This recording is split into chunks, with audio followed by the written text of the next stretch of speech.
Well, if you can believe it, this faceless, nameless entity who is known as Who Is Nobody is making a big impact in classrooms across Ontario. I'm here with it was your brainchild, Kelly Clark, to create Who Is Nobody. Tell us a little bit about this project, because I'm sure a lot of people are starting to see this creep into their school boards. Oh, thanks.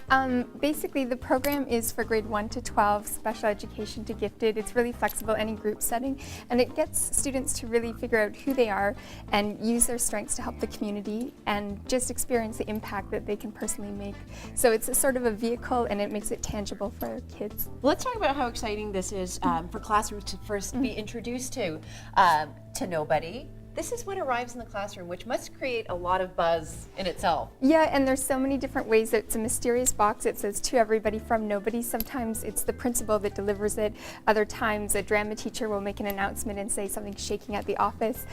So there's tons of different ways. Older students will just leave it on the desk, and kids will naturally ask what's inside. So they look at the stamps and stickers and to everybody, the fragile top secret. And try and guess what's inside. And that's Right. exciting, because you know what, so much of your school day becomes routine. So to get something like this arrive in your classroom is very exciting. And then I guess you open and do the reveal, and Right. and the classroom is introduced to Nobody. now, how does this work? Every child in the classroom gets to spend a dedicated amount of time with nobody. Exactly. Nobody. The idea is that nobody has no interests, no abilities, age, gender, ethnic or cultural identity, friends or character, and everybody in the class will help nobody become somebody by taking nobody home for a week, staggered over the school year. So it's sort of like a baton in a relay. Okay. Everyone gets their turn. They follow choose your own adventure steps that help them determine what they're interested in and who they want to help. So do you want to help people, animals, or the environment? And students will naturally get excited about one of those areas and build a project from there. Excellent. And once the child has been involved in their project, and once their time with nobody's over, they get to leave a lasting impression with nobody by sort of donating an item, affixing an item to the doll. And you've actually brought in somebody. Right. This is after a classroom. Now, what grade? This was worked a on grade this? 1 class. Okay. But as you can see, I'll explain some of the projects. This student added eyes because his father was blind, so he talked about the Canadian National Institute for the Blind. This student picked up garbage in the park.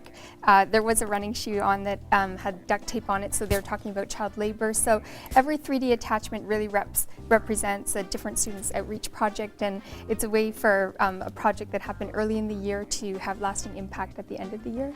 And you must be amazed when these stories, filter into you about how kids are really outreaching to their community, and it really is phenomenal. Now, let's talk about why you came up with this project, because you're a teacher, Yeah. and you saw that a lot of kids weren't fitting in the sort of classroom environment. Yeah, and I think so many students, their focus is how do I fit in, and I'm going to act the same as everybody else. And I wanted to give students an opportunity to figure out what makes them unique, and then to try and use their differences to make a difference and experience that everyone fits in by being different. So every 3D attachment represents diversity and how coming together makes a community, and we need all those different strengths to come together.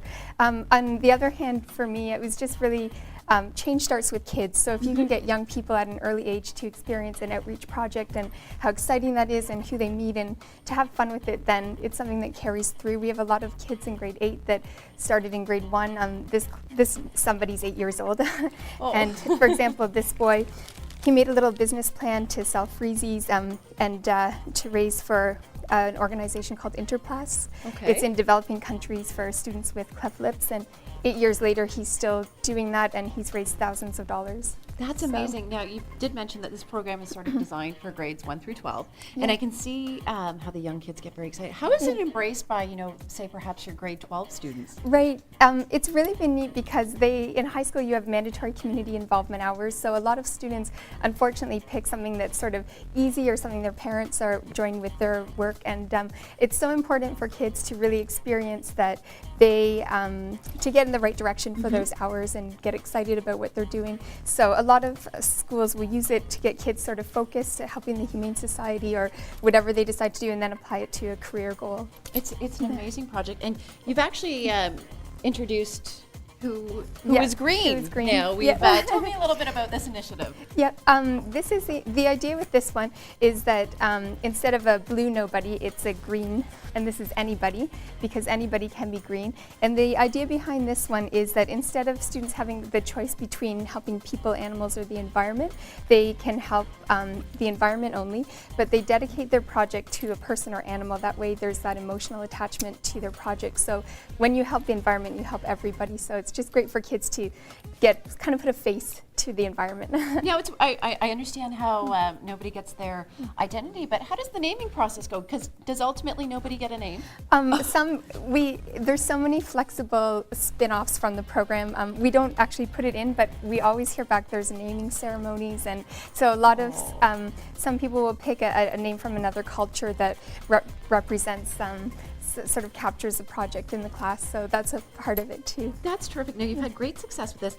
How many classrooms has nobody visited? There's been 600 that it's been in so far, and mostly Ontario because Rotary clubs have been really generous donating kits, and it's taken momentum from there, but it's also been in Nunavut to BC to Newfoundland. But so 25,000 students have participated, and each of them have done a unique project. So That's kids amazing. just want to help, which has been really, I think the most exciting part of the project is just seeing how natural it is for young people to want to reach out and impact their communities. And it's nice with introducing something that doesn't have a technological factor into the classroom. This is really a nice grassroots way to get kids to connect again without the video games on a Exactly. totally different level. Exactly, they're so involved with computers and so on, and this is kind of back to the basics, and they just run with it. So they have an opportunity to make a scrapbook and This write was stories. lovely. I had the chance to sort of look at this before we went to air here, and it's a really nice memento of the whole experience. Right, it allows them to reflect on their actions, document it, and then share it with the class, and also to celebrate. So the scrapbook is a key piece, and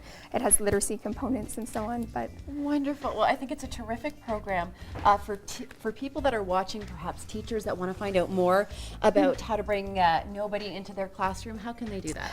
there's a website, it's www.whoisnobody.com, so it's nice and straightforward, and there's tons of information there to get going and to email us as well. Wonderful. Well, thank you for joining us. Thank This you. is a lovely, lovely idea. We encourage you to find out more by visiting the website, and more on Real Life coming up after this.